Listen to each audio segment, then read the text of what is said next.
Vou perguntar de novo, porque eu gostei do primeiro, mas eu acho que o segundo pode ser melhor. Bom dia!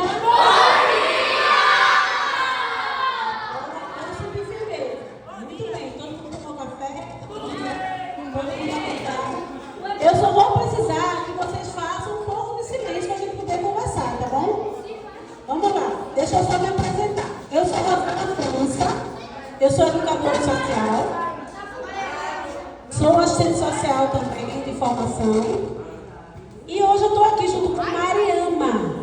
Mariama, ela é jornalista, trabalha comigo numa organização chamada Coletivo Mulher Vida. Todo mundo aqui, no silêncio, assim, prestando atenção aqui, só para o microfone parece que ele está meio com um probleminha. Então, se a gente fizer silêncio, vai ajudar um pouquinho mais, tá bom? Oi, eu acho que ajudou. Vamos lá. Antes de iniciar a nossa conversa, eu preciso dizer para vocês que o Coletivo Mulher Vida, que é essa organização aqui que eu trabalho, é uma ONG que atua aqui em Olinda. Pessoal, há 32 anos, enfrentando a violência doméstica e sexista. E nesse exato momento, nós estamos desenvolvendo uma ação com o apoio de um parceiro dos Estados Unidos chamado The Freedom Fund, que é um fundo pela liberdade, onde o nosso foco é proteger crianças e adolescentes das diferentes formas de violência, sobretudo a violência sexual. Hoje eu acho que eu vou falar sem o microfone. Se vocês fizerem silêncio, eu não vou conseguir falar. Pode ser? Vai estar muito ruim essa microfonia. Então, agora eu vou precisar de silêncio, tá? Na área não precisa conversar não. Assim, na nossa boca, assim, a gente vai conseguir fazer isso. Vamos lá. Então, o Coletivo Mulher Vida, com o apoio desse parceiro, está desenvolvendo um projeto junto às escolas de Recife e de Olinda, que é trabalhar com vocês a autoproteção. Infelizmente, o ambiente escolar, ele ainda perpassa situações de violência. Mas essas violências que chegam no ambiente escolar, elas já vêm de outros contextos, de outros fatores externos. E acaba chegando até aqui, porque aqui é um lugar de vivência e convivência de vocês também. Então, hoje a gente vai falar sobre autoproteção. O que é autoproteção? E aí eu queria devolver essa pergunta para vocês. Alguém aqui sabe o que é autoproteção? Alguém aqui imagina o que é autoproteção? Proteger a família, Tiago. Proteger a família. Proteger a minha irmã, que tá no Proteger o amigo. Proteger criança. Proteger a criança. eu não sei Proteger a gente. Proteger a igreja. Se proteger. Se proteger, proteger a todos. Respeitar.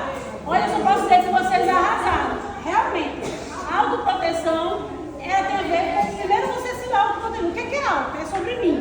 A autoproteção é eu me proteger. E como é que eu me protejo? A gente sabe que situações de violência são diversas, não é isso? Então, para que a gente possa se autoproteger, eu preciso minimamente saber o que é que pode me afetar. Então, eu preciso saber o que são situações de perigo. Alguém aqui poderia me dizer um exemplo de uma situação de perigo? Assalto, morte, roubo.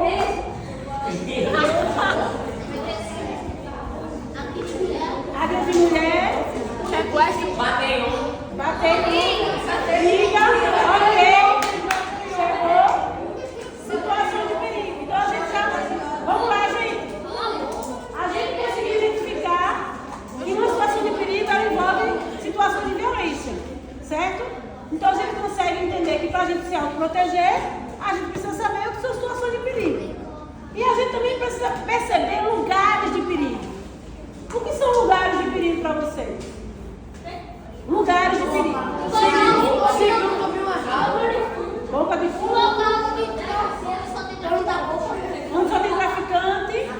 Deixa eu sugerir, por exemplo, alguns lugares, se você não me dizer se é de perigo ou não. Vamos lá.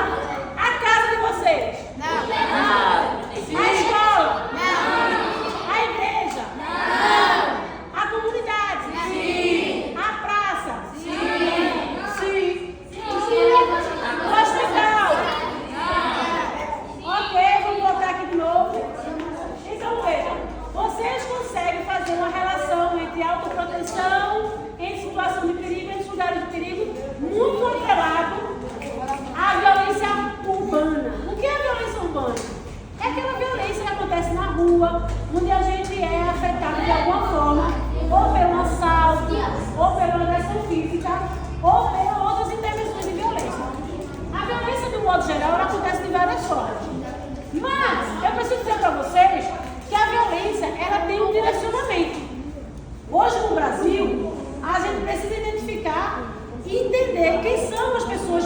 vítimas de violência.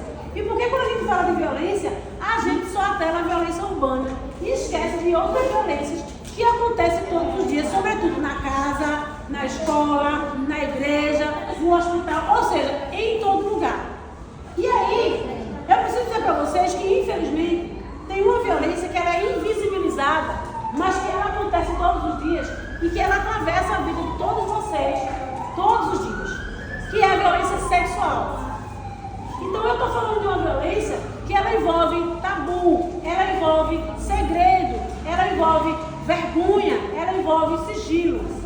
Mas ela acontece todos os dias na vida de meninos e meninas. Mas quem são esses meninos e meninas que são vítimas de violência sexual? Crianças, adolescentes e adultos Exatamente. vulneráveis. Então, é preciso que a gente diga que hoje no Brasil, crianças e adolescentes, sobretudo crianças e adolescentes, meninas, negras, das comunidades, pauperizadas, vulnerabilizadas da nossa cidade, são as principais vítimas de violência. Mas, tia, o que isso tem a ver? Por que a senhora está dizendo que são as meninas negras? Porque, gente, esse corte de raça é muito importante. A gente vai ter aqui mais de 500 anos de situação de exploração da pessoa negra. A gente vai ter aqui toda uma dívida histórica com o povo negro. E essa dívida histórica, ela se acentua ainda mais quando ela chega nos corpos femininos. Nós, mulheres, desde os primórdios, sabemos que essas violências que foram atravessadas pela cor da pele, ela chegou primeiramente nos corpos das mulheres. Quando os europeus, os portugueses chegaram no Brasil, eles chegaram com essa intencionalidade realmente de explorar, de invadir as nossas terras, de tirar o nosso ouro, de saquear o território brasileiro. Mas antes disso, eles se depararam com os corpos das mulheres indígenas e negras. E eles violaram sexualmente várias mulheres. Isso acontecia de uma forma naturalizada, porque eles achavam que aqueles corpos eram públicos, eram corpos que estavam à disposição, assim como o nosso pau-brasil, assim como o nosso ouro, assim como nossos cristais. Então, tudo que eles chegavam aqui e achavam que estava à disposição, eles foram invadindo, eles foram explorando. Quando a população brasileira que estava naquele momento ali, que eram os indígenas e os negros, começaram a perceber a intencionalidade, começaram de alguma forma a criar estratégias de não serem explorados. E aí eu estou falando agora da exploração física daqueles corpos, mas as mulheres já estavam vivendo todas as formas de exploração. E essa exploração sexual que a população europeia traz a partir dos invasores do Brasil, que chegaram ao Brasil, ela não parou ali, ela se estende. Então os corpos das mulheres, sobretudo as crianças também naquela época, as crianças elas eram colocadas em situação de vulnerabilidade e elas eram coisificadas. As crianças negras, elas chegavam na casa das pessoas brancas para servirem de brinquedo para os filhos dos brancos. As crianças negras, elas eram abusadas sexualmente pelos adultos daquela casa como se fosse um brinquedo sexual. Então, a violência sexual não acontece hoje aqui. E quando a gente tem aí um retrato, né, do mapa da violência, ou das pesquisas que falam que hoje as principais vítimas de violência sexual são meninas negras, são meninos negros, isso não é uma novidade, porque essa história ela já é antiga. Mas por que a gente vai trazer essa fala hoje? Porque a gente precisa reafirmar que esse corte de raça e de gênero, ele é muito importante. Talvez você não se veja, não se autodeclare uma pessoa negra, porque é um discurso que a gente precisa entender. O que é ser negro no Brasil? É só a cor da pele? Se eu chegar aqui e dizer assim, eu sou uma mulher negra, muitas pessoas vão questionar. Não, você não é negra. Você não é negra porque a sua pele é clara. A diferença da minha autodeclaração para uma outra pessoa é porque eu tenho consciência de que os traços da minha negritude, da minha ancestralidade, ela não está na minha melanina, porque a cor da pele é melanina. Alguém vai ter um pouco mais do que eu vou ter um pouco mais do que outras pessoas, e eu não posso me declarar uma mulher preta. Eu não sou uma mulher preta, mas eu sou uma mulher negra, porque eu tenho outras características que me identificam com a raça negra. Eu tenho essa consciência do meu lugar na sociedade e sei muito bem quando as pessoas me veem como uma mulher negra e sei muito bem quando as pessoas me veem como uma mulher branca. Porque se eu chegar num determinado local, como é teu nome? Alice. Se eu chegar com Alice em um determinado local, vão dizer que eu sou branca e que a Alice é negra, porque a Alice ela tem mais tonalidade de melanina do que eu, certo? Mas se eu chegar em determinado lugar com Mariana, eu sou a negra do rolê. Por quê? Mariana é branca, tem cabelos lisos, tem olhos claros. Então são esses estereótipos que vai formando a sociedade para dizer, tu é preto, tu não é, tu é negro, tu não é. Mas essa definição, ela não pode ser de alguém para você, você é isso ou você é aquilo. A gente precisa entender essa ancestralidade. A gente precisa entender o contexto histórico. A gente precisa entender a estrutura onde a nossa família se enquadra. Por exemplo, meu pai é um homem preto, retinto, que muitas pessoas, quando ele era vivo, quando andava, essa menina é tua filha? É tua filha mesmo? E começava o questionamento. Só que eu tenho um cabelo crespo, eu tenho todos os outros traços que envolvem todos os estereótipos da pessoa negra. Mas as pessoas de cara analisavam-me pela cor da pele. E diziam que eu não era filha do meu pai, porque ele era uma pessoa de pele escura. E a minha mãe já tem um traço indígena. Minha mãe é uma mulher de pele escura, de cabelo liso, era também, que infelizmente não está mais entre nós. E quando eu estava com a minha mãe, era a mesma coisa. Mas é sua filha, é? E ficava essas questões colocadas na minha família. Então, por que você está fazendo essa questão? Porque a gente sabe que, infelizmente, no contexto da sexualidade, os corpos negros ainda também são sexualizados. Então, para muitos, as mulheres, primeiramente, a gente ser mulher para a sociedade já é dada como um lugar onde a gente está à disposição do homem, à disposição sexual. Nossos corpos são públicos. Por que na maioria das vezes alguns homens passam e quer bater a mão na bunda da mulher, quer puxar, por exemplo, no carnaval para beijar pulso, acha que se eu pedir um beijo a menina tem que me dar? Porque a sociedade ela é construída a partir do princípio de que nós mulheres estamos à disposição dos homens. E quando a gente vai falar de violência sexual, como é que acontece? A gente vai ter aí um contexto de violência que ela se dá no ambiente de um tabu. O tabu da violência sexual, ela vai atravessar a gente de diferentes formas. Como é que a violência sexual acontece? Que é agora onde eu vou chegar com vocês. O abuso sexual, que é na maioria das vezes o carro-chefe da violência sexual no ambiente escolar, no ambiente familiar, é quando uma pessoa adulta, ou às vezes até com a idade assimétrica, ela se aproxima de você com um contato físico ou sem contato físico e tenta invadir a sua sexualidade. Quando é que isso vai acontecer com o contato físico? É quando alguém, um pai, um tio, um avô, um padrinho, um irmão, eu estou falando no sexo masculino, porque infelizmente os principais agressores sexuais são homens e as principais vítimas são meninas. Ah, mas os meninos não sofrem violência? Não sofrem. Sofrem violência, mas as meninas sofrem mais. Exatamente por esse contexto de entender que o corpo feminino é um corpo disponível. E aí, essa violência ela vai acontecer através do toque. Muitas pessoas adultas se aproximam, tentam tocar seu corpo, muitas vezes entram no seu quarto enquanto você dorme, mexem com suas partes íntimas. E isso são violências que no cotidiano muitas pessoas acham que é normal. Eu não posso falar nada porque foi meu pai, foi meu tio, foi alguém conhecido da família. Se eu falar, vão achar que eu estou errada, vão dizer que foi eu que provoquei, eu vou ser colocada para fora de casa e etc. e tal. Vou trazer rapidamente um exemplo, não sei se vocês viram na grande mídia. No meio do ano passado, um menino, ele estava sendo vítima de violência sexual por parte do namorado da mãe dele, não era o pai dele, era o namorado da mãe. E ele havia dito várias vezes para a mãe de que todas as vezes que essa pessoa chegava lá na casa, essa pessoa mexia com ele. E a mãe não acreditou. Então esse menino, ele tinha 8 anos de idade. Ele pegou um celular, ligou o celular, escondeu o celular, esperou essa pessoa chegar. E quando essa pessoa chegou, que violentou ele sexualmente, ele gravou tudo e depois ele mostrou para a mãe. Para provar para ela de que ele estava falando a verdade. Ah, é para fazer isso, tia? Não, não é para fazer isso. O que eu estou querendo dizer para vocês, veja a que nível uma criança chegou para que ela pudesse ser ouvida. Por quê? Porque no senso comum, infelizmente, a população sempre diz: ah, criança mente, a gente não deve confiar em criança, criança mente demais. Criança até brinca às vezes e diz coisas equivocadas. Mas quando se trata da sexualidade, esse é um assunto que a gente não costuma mentir. Ninguém vai sair por aí dizendo o que aconteceu isso sem não ter acontecido.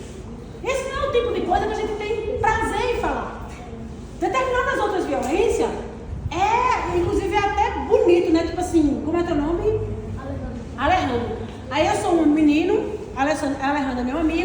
eu vou, brigo com ele, a gente sai aos tapas, não sei o quê. No outro dia eu chego lá no meu grupo e digo, oxe, vocês não sabem, briguei com a Alejandra, dei 3 murros nele, não sei o quê, não sei o quê, não sei o quê, não sei o quê. Você sai se vangloriando, não é isso? Quando a briga acontece. Mas quando a gente sofre uma violência sexual, a gente não sai dizendo por aí. A gente não sai dizendo, olha, ontem eu sofri uma violência sexual. Oxe, a pessoa pegou, fez isso e isso comigo. Não sai, sabe por que a gente não sai? Porque a gente tem vergonha. Porque mexeu com a nossa sexualidade. Porque a gente sabe que isso tem um juízo de valor. Para muitas pessoas, quando sofrem uma violência sexual, sobretudo o menino, ele é considerado como se agora não tivesse mais valor. Como se mexesse com a sexualidade dele. A maioria das pessoas é que dizem, né? Ah, fulano sofreu violência sexual, agora não vai gostar mais de mulher. E aí os meninos têm vergonha de denunciar situações de violência, porque tem medo de atrelar o que sofreu a uma possível condição da sua sexualidade. Então, a gente vai ter esses fatores que acontecem. E aí, eu falei agora do abuso sexual com contato físico, né? Mas tem também um abuso sem contato físico que vai causar sequelas iguais na mente de crianças e adolescentes. É quando você está tomando banho, alguém está brechando você. É quando alguém fotografa as suas partes íntimas sem você saber. É quando alguém distribui em redes sociais imagens suas de cunho íntimo, de foro íntimo, sem a sua autorização. E mesmo com a sua autorização, porque fotos íntimas de criança e adolescente não podem ser compartilhadas, ok? É quando alguém liga para você ou faz uma chamada de vídeo e todo o cunho dessa chamada, dessas palavras, são um cunho pornográfico. É quando alguém está sempre citando você a práticas sexuais. Então isso é considerado abuso sexual sem contato físico. Aquela pessoa que liga e começa a falar, como a gente fala no senso comum, safadeza, isso é violência sexual sem contato físico. Aquelas mensagens, oi, gostosa, eu quero fazer isso com você. Isso é abuso sexual sem contato físico. Então, isso acontece muito. Todas essas formas que eu estou falando de violência sexual, elas são crimes. E todas essas pessoas que praticam essas formas de violência, com ou sem contato físico, elas podem e devem ser responsabilizadas. Mas, no ambiente escolar, tem um formato ou outro de violência que a gente está batendo muito forte na tecla, que é a exploração sexual. O que é a exploração sexual? A exploração sexual é quando uma pessoa adulta, ela, em alguma medida, ela tenta negociar com a criança e adolescente práticas sexuais, através de atos ou até mesmo de imagem dessa criança e dessa adolescente. Então, hoje todo mundo está querendo ser famoso, hoje todo mundo tem uma rede social. Quem aqui tem Instagram, levanta a mão. Quem aqui tem TikTok, levanta a mão.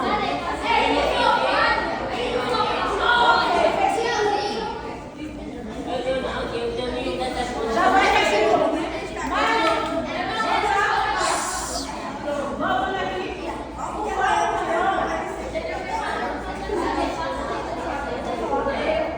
E aí, o que acontece?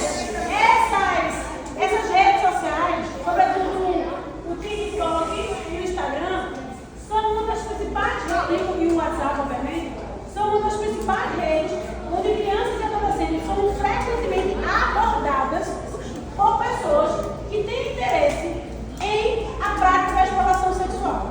A exploração sexual ela vai ser quando alguém chega até você e tenta negociar sexo com você, tenta negociar troca de imagens com você, favores sexuais.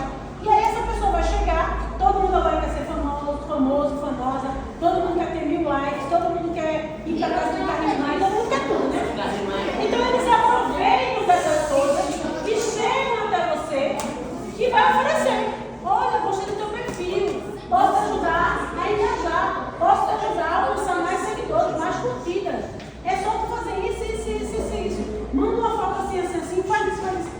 Então essa pessoa começa a chegar até você dessa forma. Ou por outra, olha, eu acho que tu tem um potencial muito grande para ser modelo. Eu gostei do teu rosto, eu gostei do teu cabelo, eu gostei do teu corpo, eu gostei dos teus pés, enfim. Essa pessoa vai usar qualquer argumento para fazer com que você acredite que de fato você vai conseguir agora nas suas redes sociais. Então aí você vai trocar a telefone dessa pessoa, você vai às vezes fazer o que ela está pedindo para alcançar esses seguidores, essas coisas que estão sendo colocadas como vantagens para você. Mas na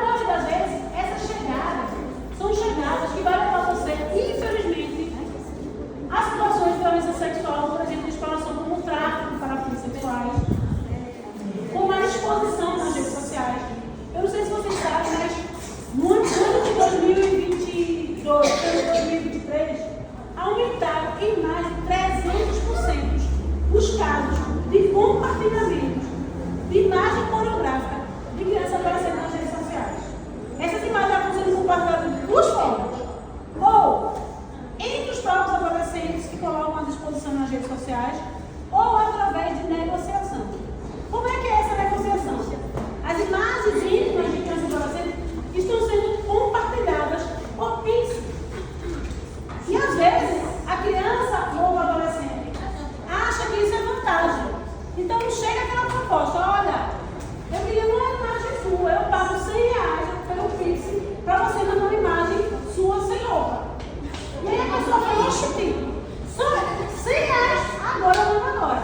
E aí essa pessoa vai e vende essa imagem, achando que ele vai comprar, vai ficar só para ele vai ver, eu vou ganhar R$100, ninguém sabe, tá tudo certo. Mas não é assim que funciona. Isso é crime. Essa foto que você recebeu R$100 por ela, essa pessoa negocia na rede social, sobretudo na internet, em sites que estão aí à disposição da pornografia e da exploração sexual, por €100, por $100, por muito mais que isso. Se você acha que foi vantagem ganhar R$100, essa pessoa que fez isso, ela está ganhando muito mais em cima da sua foto. E a sua foto, essa hora, ela já está ganhando o mundo inteiro. O Brasil está se colocando hoje no ranking mundial como o segundo maior país que compartilha fotos de crianças e adolescentes de filmes pornográficos. Ou seja, em alguma medida isso está sendo alimentado pelas próprias crianças e adolescentes por não entender o perigo que é. Até aí está tudo bem. Poxa, ele pegou minha foto, vendeu, agora eu estou com a minha foto compartilhada pelo mundo inteiro. Só que aí vai ter uma outra rede, que é a rede de tráfico para fins sexuais. A rede de tráfico, quando a sua imagem chega lá, ela vai dizer: oxe, interessante, gostei dessa pessoa aqui. A gente pode, inclusive, trazer essa pessoa para cá e transformar essa pessoa numa mercadoria. A gente vai ganhar muito dinheiro com essa pessoa. E aí, com aquela foto que você mandou, que quando a gente tem uma foto, se eu fizer uma foto aqui agora, essa foto ela vai dizer: Rosana tirou uma foto no Brasil, em Pernambuco, em Olinda, em Peixinho, na rua. Da Antônio da Costa Azevedo. Na Avenida Antônio da Costa Azevedo. Hoje, a nossa foto, ela carrega todas as informações que a gente está fazendo. Então, aquela foto vai fazer com que ele descubra exatamente informações sobre você. E para além disso, às vezes, a gente dá informação de graça, fascina sobre a gente. É costume de muitos adolescentes compartilhar o seu dia a dia na rede social. Oi, gente, hoje eu estou indo para a escola, eu estudo aqui em Peixinho, não sei aonde, não sei aonde. Então, se você tem a prática de vender fotos que te cunham pornográfico, se você é atrapalhar a isso, porque a primeira pessoa que expõe a sua vida nas redes sociais, você está dando de bandeja a possibilidade dessa pessoa chegar em 3 minutos em você. Por quê? Porque aquelas informações que ele duraria 1 ou 2 semanas ou até 2 dias para achar, você já deu automaticamente. Aí não quer dizer que essa pessoa estudou e investiu, né? Certo. E aí, ó, vocês vão esquecer aqui na avenida. Para ter carros, motos passando o tempo inteiro, observando a movimentação dessa escola, você não sabe quem está passando por aí. Você não sabe quem passa nos carros, quem passa nas motos. Você não sabe a hora que você chega na escola, se tem alguém ali fora que já está observando você, a hora que você sai. Você não sabe se daqui da escola até chegar no caminho de casa tem alguém que está observando e seguindo vocês. Tudo isso está acontecendo no mundo inteiro com várias crianças e adolescentes, pessoal. Eu não estou fazendo isso aqui para assustar vocês, não. Eu estou dizendo isso aqui para que vocês, naquela nossa conversa inicial sobre autoproteção, tenham consciência de que, infelizmente, as violências elas acontecem a toda hora, em todo lugar. Mas é preciso que vocês entendam que são situações que vocês podem evitar ou que vocês podem se cuidar para que essa violência não chegue até vocês.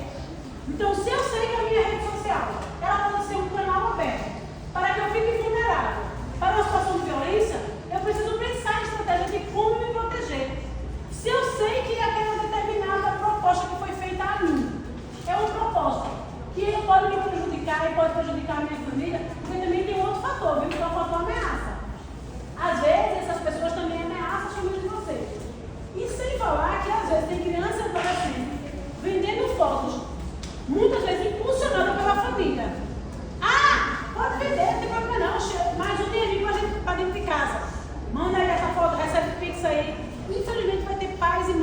e avós que também alimentam essa prática, mas que não sabem que tanto a criança, sobretudo a criança, e a família está correndo esse risco.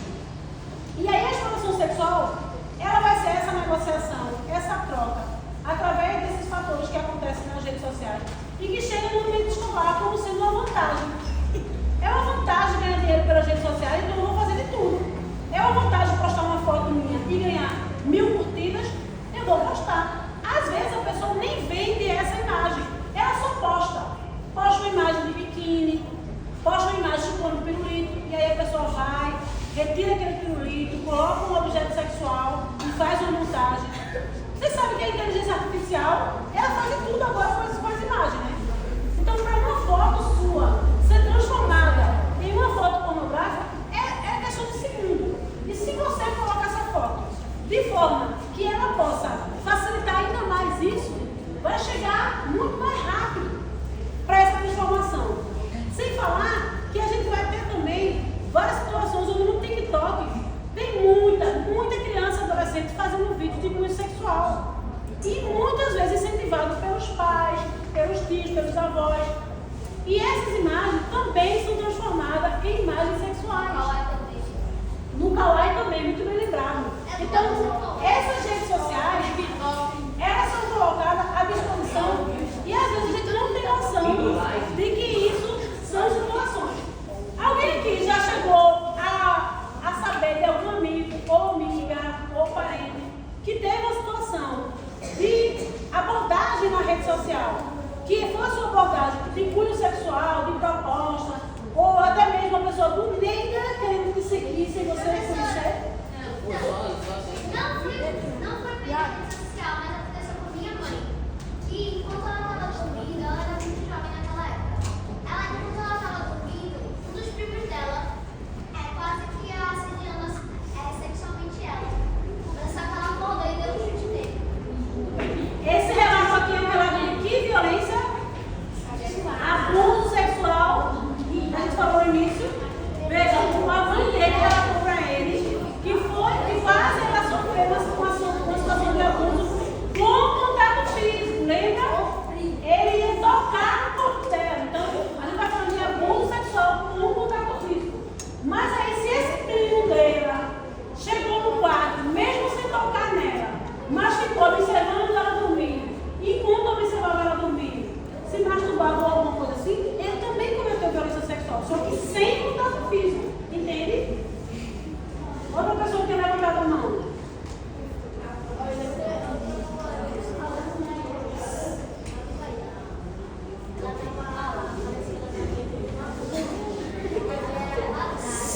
Escutem aqui, o colega está relatando uma situação de uma amiga da escola.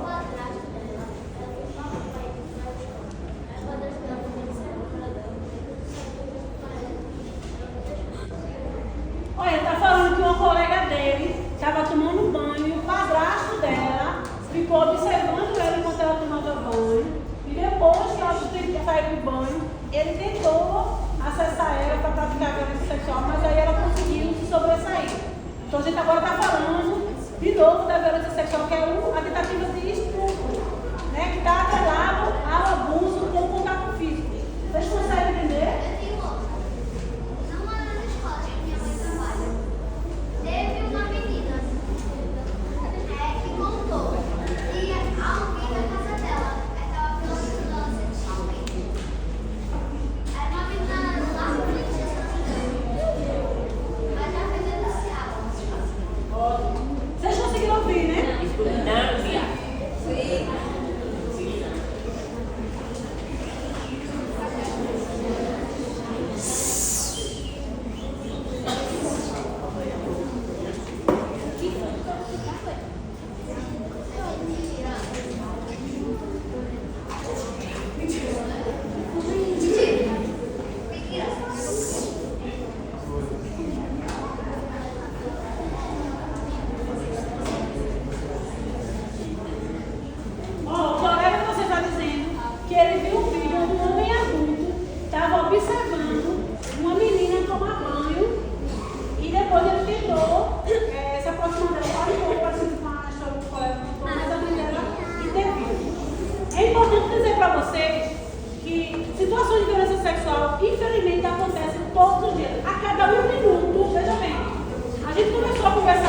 já deve ter uns 20 minutos ou meia hora. E quando a gente está conversando aqui, a cada 1 minuto, mais de 4 crianças são violentadas sexualmente por dia. Quando a gente conversa aqui, a gente vai ter aí mais crianças sendo violentadas a cada minuto. Aqui essa conversa é para que vocês possam ter noção da importância que é conhecer o corpo de vocês, conhecer o que são situações de perigo, identificar pessoas de perigo também, situações de perigo e pensar em estratégia de se proteger. Às vezes, a gente quer falar sobre isso, mas não sabe para quem falar. Às vezes, a gente fica pensando que, poxa, a culpa foi minha, eu não podia ter vestido aquela roupa, eu não deveria estar naquele momento dentro de casa junto com aquela pessoa. Em hipótese alguma, vocês são responsáveis por uma doença sexual. Em hipótese alguma. Nunca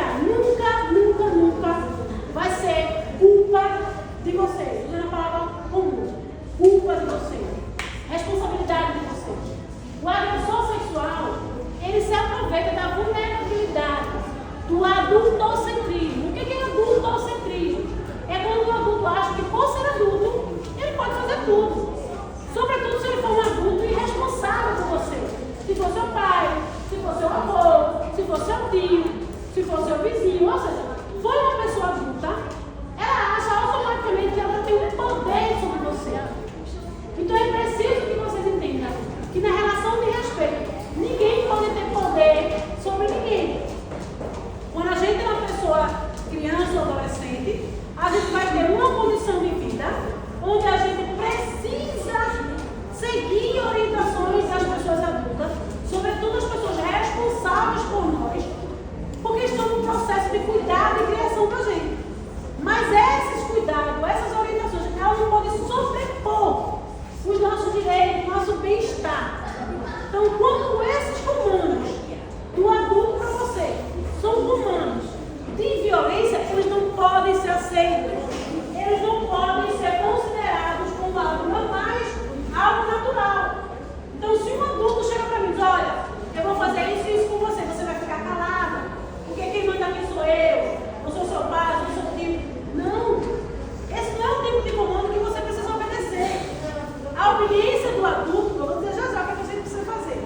A obediência do adulto, de você para o adulto, é quando a orientação é para você comer, é para você tomar banho, é para você estudar, é corrigir você de um comportamento equivocado com as outras pessoas. Esses comandos dos adultos, eu sou uma pessoa adulta, eu tenho uma filha de 11 anos, eu tenho responsabilidades com ela. Então, preciso orientar ela, mas as orientações não podem sobrepor.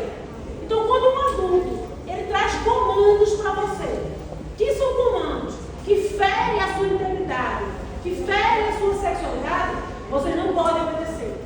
Vocês precisam denunciar o que está acontecendo.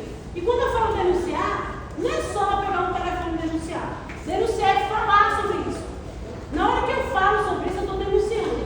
Então eu posso fazer isso de uma forma direta, através do Disque 100, eu posso ligar para o Disque 100 e fazer um relato, olha, eu sou fulano ou não. Ou então você pode fazer uma denúncia sobre você numa colocação de uma segunda pessoa. Olha, na casa tal, na rua tal, tem uma menina que está sofrendo violência, assim. Ou tem um menino que está sendo, se você não quiser se identificar. Mas você também pode se identificar. Essa é uma opção.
órgãos públicos podem falhar. Por exemplo, a escola pode falhar. Você pode chegar aqui na escola, relatar uma situação e os profissionais não fazem absolutamente nada.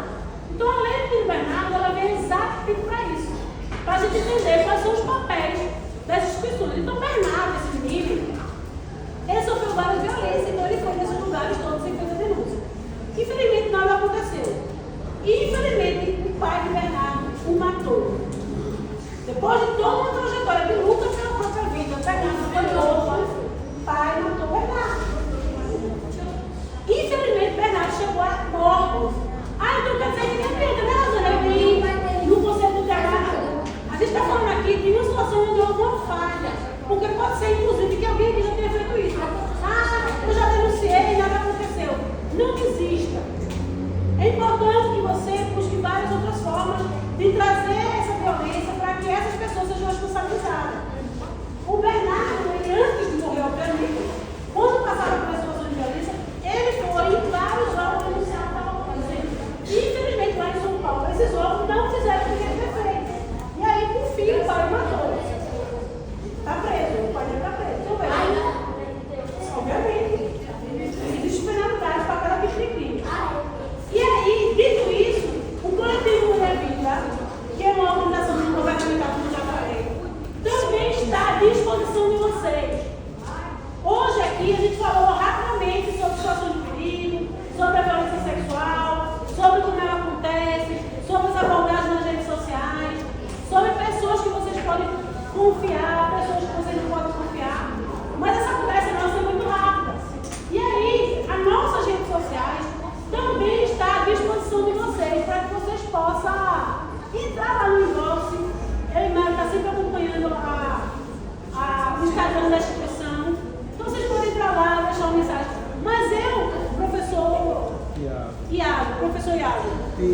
Tiago, desculpa. Eu gostaria de distribuir com eles esses papéis, não para agora, mas que eles pudessem levar e colocar aqui ou uma denúncia de uma situação que vocês sabem, ou um pedido de ajuda, ou até uma avaliação. Rosa, eu não gostei muito da conversa, foi muito longa, ou foi muito curta, ou queria mais, ou um outro tema que vocês gostariam de ouvir. Então eu gostaria que vocês, depois, em alguma medida, escrevessem nesse papel. E aí, amanhã, eu vou passar aqui para recolher esses papéis. Amanhã. Não! Amanhã o sexto vai estar, o sétimo. Pronto, mas se vocês quiserem hoje deixar com o professor, amanhã eu passo para pegar. Diretor? Voltando, esse papel foi o impasse. Esse papel é para que vocês possam fazer uma denúncia, possam fazer uma proposta de um outro crime, para que vocês possam fazer uma avaliação. Ou, se alguém aqui estiver precisando de alguma ajuda, Rosana, Mariana, ou gente que precisa de ajuda, está aqui meu contato. Vamos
mostrou.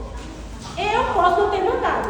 Mas na hora que eu pego a foto e mostro para ele, eu estou sendo tão responsável quanto quem compartilhou. Então o ideal é que, se isso acontecer, chegou no seu celular, apague, meu irmão. Apague da galeria, apague da lixeira, para que você não seja responsabilizado ou responsabilizado. Ok, gente? Ok. Tudo certinho? Tudo.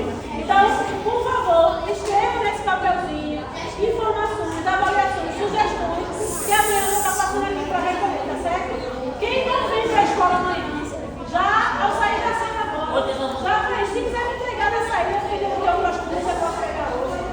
Mas quem está aqui amanhã também pode fazer isso amanhã, beleza? Permaneçam sentados aí.